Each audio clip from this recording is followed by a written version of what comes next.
Most of the IAS aspirants lose rank where they least expected, not on technical glitches, but on general studies. You push it to the end, and general studies push you out of the competition. But today, we are going to turn that trap into your edge. So watch the video till the end, because in this video, we are going to deep dive into general studies. एक common belief IAS aspirants में ये पाया जाता है कि general studies easy part है and इसको end में करते हैं. But here's the hard truth. General studies is not easy and it's very important. It's 200 marks, 100 questions, and it decides your rank, and it will also decide whether you are in the race or simply out of the race. And who am I to say this? I am Manas De, an IAS officer, a civil engineer currently working in CPWD, and in this channel, we bring all the content necessary for those civil engineers who are preparing for government jobs or who are trying for upskilling their career. So in case you are interested in core sector, whether it is government jobs or private sector jobs or career upskilling, this channel is a go-to point for you guys. Today we are talking about general studies of UPSC Engineering Services examination. देखो, general studies consist of 200 marks and ये comprise करता है 10 different topics का. चलो सबसे पहले समझते हैं general studies में आता क्या कुछ है. UPSC इंजीनियरिंग सर्विसेज के जनरल स्टडीज में 200 मार्क्स के क्वेश्चंस आते हैं एंड यहाँ पे 10 डिफरेंट टॉपिक्स होते हैं. ये टॉपिक्स हैं current affairs, engineering aptitude, engineering mathematics and numerical analysis, design, drawing and safety, standards and quality practices, energy and environment, project management, material science, ICT and ethics and values. अब इसमें से हर topic का weightage 5 to 15% के range में रहता है. Now कौन से टॉपिक्स 15% हैं, कौन से टॉपिक्स 5% हैं, ये हम डिस्क्राइब करेंगे अगले सेक्शन. देखो, ऑलरेडी टेक्निकल के 14 सब्जेक्ट्स के बाद जब आपको जनरल स्टडीज की ये 10 सब्जेक्ट्स दिखते हैं तो आपका सिर चकरा जाता है. But you don't have to be scared, because these topics, like the technical papers, also have unequal weightages. And अगर हम weightage game को समझ लेते हैं, then it becomes very easy to tackle all these topics. weightage game को समझने के लिए मैंने past 7 years के questions के data को explore किया. And I have found कि out of all these 10 topics, there are 4 topics जहाँ पे सबसे ज़्यादा weightage होते हैं. And those 4 important topics are: first, current affairs, यहाँ पे 10 to 15% ऑफ वेटेज मिलता है. सेकंड इज इंजीनियरिंग मैथमेटिक्स, यहाँ पे भी अबाउट 15% ऑफ वेटेज मिलता है. Third is engineering aptitude, this comprises of again 10 to 15%. And fourth is ICT, यानी कि इंफॉर्मेशन एंड कम्युनिकेशन टेक्नोलॉजी, यहाँ पे अराउंड 10 to 15% ऑफ वेटेज मिलता है. सो अगर आप इन 4 टॉपिक्स को कर लेते हो, then you are completing about 50 to 60% of the entire weightage of general study. And last 2 years के अगर डेटा को देखेंगे तो हमें मिलता है कि current affair say about 15 questions पूछे गए हैं, एप्टीट्यूड से 15 क्वेश्चंस पूछे गए हैं, मैथ्स से 15 क्वेश्चन पूछे गए हैं, एंड ICT से अराउंड 10 to 12 क्वेश्चंस पूछे गए हैं depending on the year. So again, जैसे कि हम देख रहे हैं, average weightage every year around 50 to 60% of the weightage comprise of these 4 topics itself. Another important point two note is get में भी मैथ्स एंड एप्टी बहुत अच्छे मार्क्स में कंप्राइज करता है and around 28 to 30 marks of questions आते हैं maths and apti से. So if you complete maths and apti, you are preparing equally for IAS as well as GATE. So we know the game now and all we need is a good strategy. So इस video में हम strategy बनाएंगे 3 section of लोगों के लिए. पहला section जो ESE 2026 को टारगेट कर रहे हो, दूसरा जो ESE 2027 को टारगेट कर रहे हो, एंड तीसरा जो फर्स्ट ईयर या सेकंड ईयर में हो एंड अभी जस्ट आपने अपनी प्रिपरेशन स्टार्ट करी है. तीनों ही सेक्शन के लिए हम जनरल स्टडी का डिटेल स्ट्रेटेजी प्रिपेयर करेंगे. First we discuss about ESE 2027 because they are the ones who are most hurry. For those of you who are preparing for ESE 2027, you have about 4 to 5 months left for preparation. And आप लोगों के लिए मैंने एक 3 layer strategy बनाई है जहां पे आप 3 महीनों में इंपॉर्टेंट GS के टॉपिक्स को कवर करते हो. Month 1 will comprise of completing the most important and most weightage वाले टॉपिक्स, जैसे कि engineering mathematics, current affairs and aptitude. Now current affairs will be an exception because current affairs एक ऐसा topic है जहां पे कंटिन्यूअसली डेटा जनरेट होता रहता है and that's why from now onwards every day आपको हाफ एन आवर के लिए करंट अफेयर्स पढ़ते रहना है. क्या कुछ टॉपिक्स में पढ़ाई करना है, इसके बारे में हम लेटर सेक्शन में बात करेंगे. But before that let us understand कि आपको मैथमेटिक्स एंड एप्टीट्यूड में कितना कितना टाइम देना है. फर्स्ट मंथ में जैसे कि मैंने बताया कि आपको 3 टॉपिक्स कवर करने हैं, current affairs, mathematics and aptitude. First topic will be current affairs, that will be 30 minutes every day starting today till the end of the examination. बाकी बचे maths and apti, and maths and apti को अगर आपको एक महीने में complete करना है तो you are getting 15 days for each topic. Now यहाँ पे overall on a week you have to give 5 to 6 hours of time to maths and apti. अगर आप working हो तो I suggest that Saturdays and Sundays को आपको 3 hours देने हैं. अगर आप working नहीं हो and full time preparation कर रहे हो then I suggest that give 1 hour on weekdays and on weekends focus on mock test and its analysis. Similarly, for those of you who are working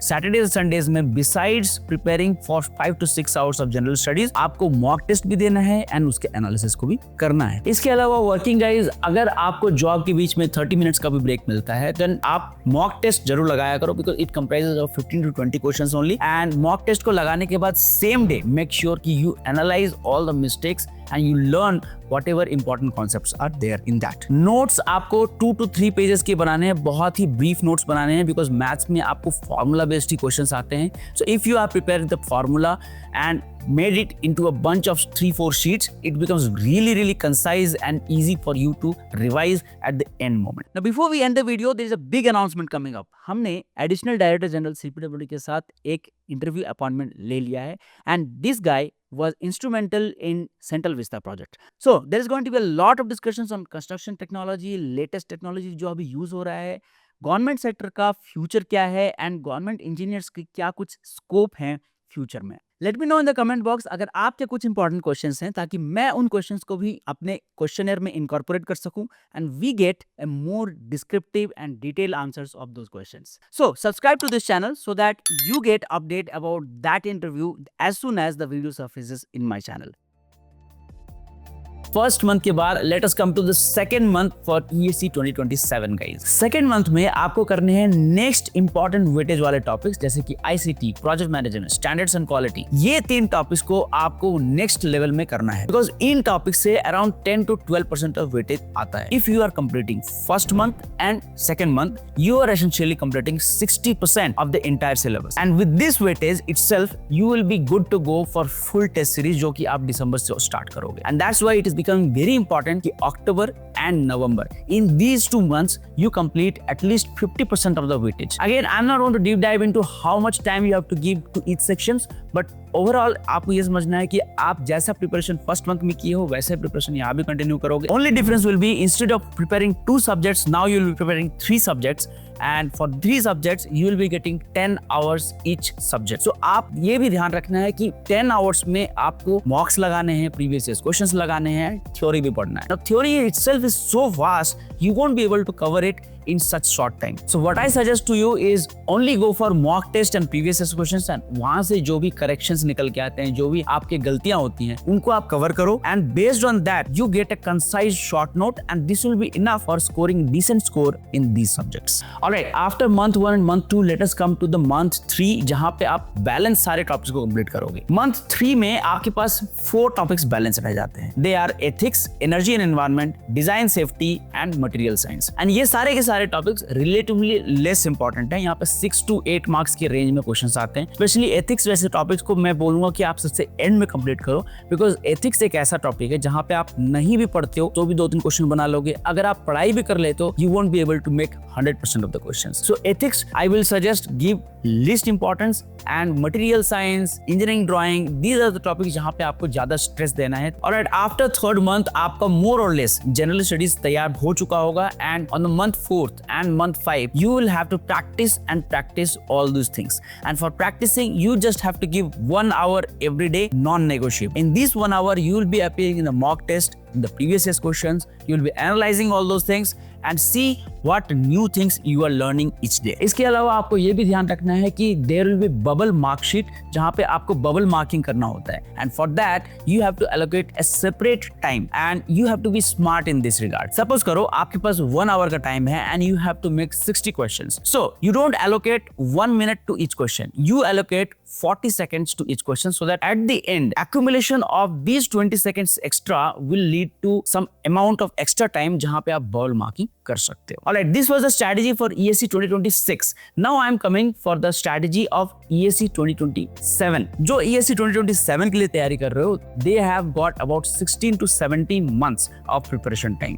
And अगर आप लोग अभी से जग गए हो for general studies, it is a very good thing. And for that reason purpose, you have to allocate only 30 minutes a day for each topic. ESE 2027 के लिए I have phased the entire preparation into 4 zones. Zone 1 will be first phase जहाँ पे आप month 1 to month 4 लेते हो, and 4 महीने में आपको only and only 3 topics complete करने हैं. Current affairs, engineering mathematics and engineering aptitude. Again, the high weightage topics the first time. On weekdays, every day you have to practice for 30 minutes, and on Saturday or on Sunday, you have to appear in the previous year's questions or on the mock test. Every time you appear in mock test or previous year's questions, make sure कि आप उन सारे questions के analysis को अच्छे से देखो. It is very very important. I keep on stressing on this point every day and each and every video of mine. Zone 2 यानी कि मंथ 5 टू मंथ 8, यहाँ पे आपको 3 टॉपिक्स को कंप्लीट करना है जो कि नेक्स्ट इंपॉर्टेंट वेटेज रखते हैं, and they will be ICT, standards and quality and project management. Preparation frequency again will be the same, 30 minutes a day on the weekdays and 1 hour for weekends that will be used for previous year's questions and mock test.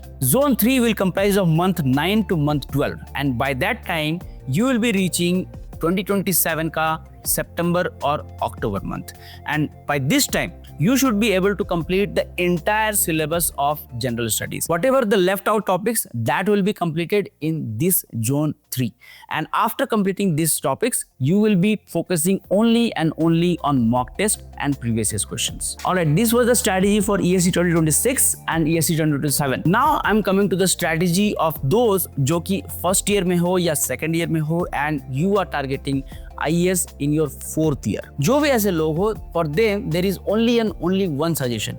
Give 15 to 20 minutes a day non-negotiable for the entire period of your preparation, and you will be good to go with general studies unlike any other preparation. By 4th year आपका सारा का सारा GS complete हो जाएगा if you are able to give 15 to 20 minutes a day non-negotiable. Remember, consistency beats motivation. Consistency beats huge amount of momentum. So आप अगर अभी से consistent रहते हो, then you will be able to retain the things better. The sequence of preparation for the topics will be the same as I have described in ESE 2026 and ESE 2027 strategy. Now I come on topic wise preparation content. Current affairs में आपको national and international current issues को पढ़ाई करना है.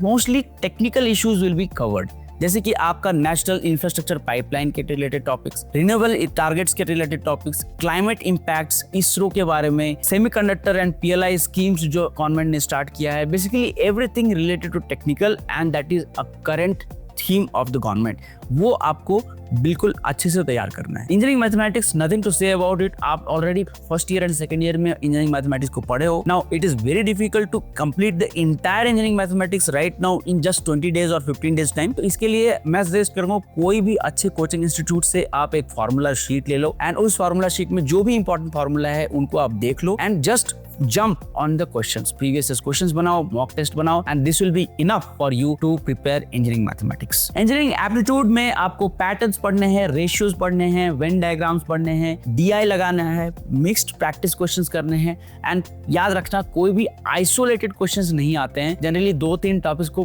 mix करके भी questions आते हैं, and the best way to find these questions is jump to previous year's questions and mock test of any reputed coaching institute. ICT यानी information and technology में आपको जो टॉपिक्स मिलते हैं, they are IP basics, latency versus bandwidth, encryption data, cloud technology, IoT etcetera. ये सारे के सारे टॉपिक्स आपको किसी भी रेपुटेड कोचिंग इंस्टीट्यूट के जो पेपर्स होते हैं उस पर आपको मिल जाएंगे.